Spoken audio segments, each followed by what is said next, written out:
The White Devil is an interesting piece. It was written in the Jacobean era, which is right after Shakespeare's Elizabethan era.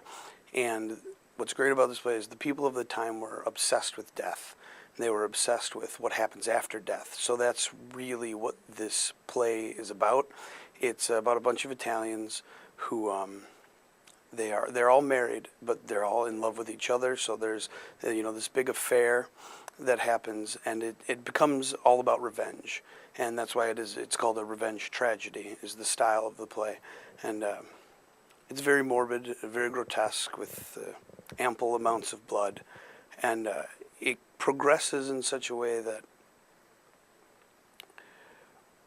the characters, when they start at the beginning, seem likable, and they seem, like your average people, they're in love. But as we go through the story, they just become twisted and perverted, and you really, when people start dying, it's like, ooh, yeah, you feel like there's a level of, you feel for them, but you also feel like, yeah, they deserved that. My role is FLAMINEO. I am a secretary to the Duke of Bracciano, and I'm also the brother to Vittoria, who is quote-unquote the White Devil. And my whole thing is that my father died when I was very young, spent all of our money, so I grew up very poor. I had nothing. So I had to go, instead of being a scholar or whatever I would like to be, I had to be a secretary to this Duke. My whole purpose is to raise my own status in this society by getting my sister to marry the Duke. So therefore he will raise my own status. The slight inconvenience that they're both married, and I kind of push the play along as it goes, trying to connive my way to a higher status. Well, I think the main theme of the show is definitely revenge, which is a basic human thing that will never go anywhere. Everyone in this play feels like they've been wronged in some way, and so everyone is constantly searching for, how do I make this right? And in the time period, it's, well, I kill you. That's how I make it right. But on our today's terms, revenge is still something that we all struggle with. If you feel wronged, you feel like there should be some sort of retribution for that. And I think the playwright John Webster, who was morbidly obsessed with death, brings that theme into this play, and it's the ideas of what happens when we die, where do we go, is something that also will never leave human thought, because death is such a mystery and we don't know what happens. There's one scene that kind of sums it up for me, is there's a ghost, and my character is asking this ghost very realistically, where are you residing? What happened to you? Did you go to heaven, or are you in hell?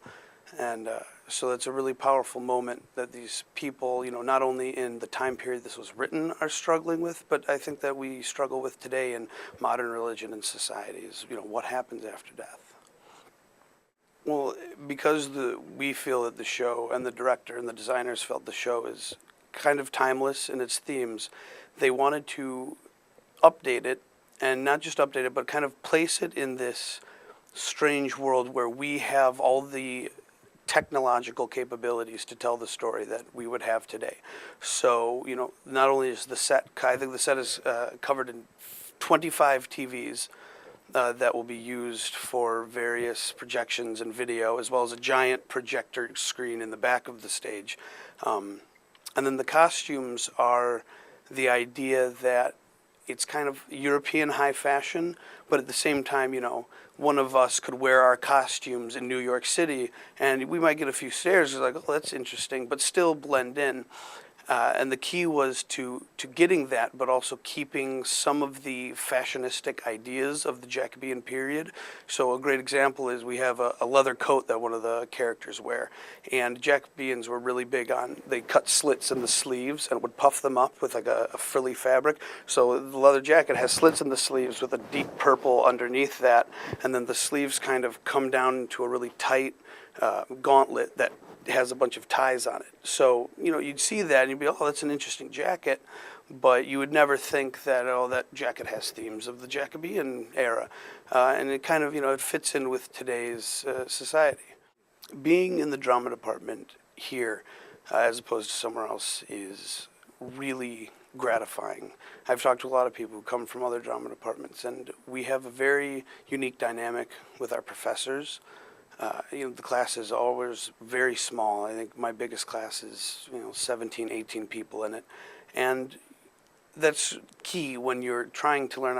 Acting is all about emotion, and so you build a rapport with the professors here. You really get to know them, and they get to know you, which helps them to teach you to further your career.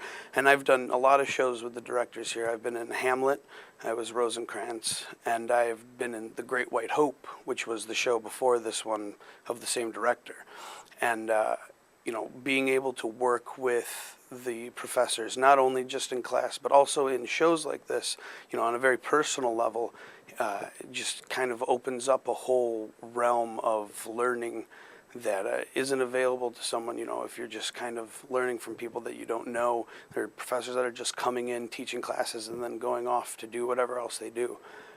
And so I think we have a really strong-knit community, a really tight-knit community that, is just rife with blossoming potential. Act. I hope to act with my degree. It's tough because for me, it's not so much about the degree as much as it is, I'm learning incredibly valuable things while I'm here. Because, when I go out into the acting world and I audition for a show, they're not going to say, oh, well, he has a BFA in theater arts. They're looking at my skill, and they're looking at the things that I can express.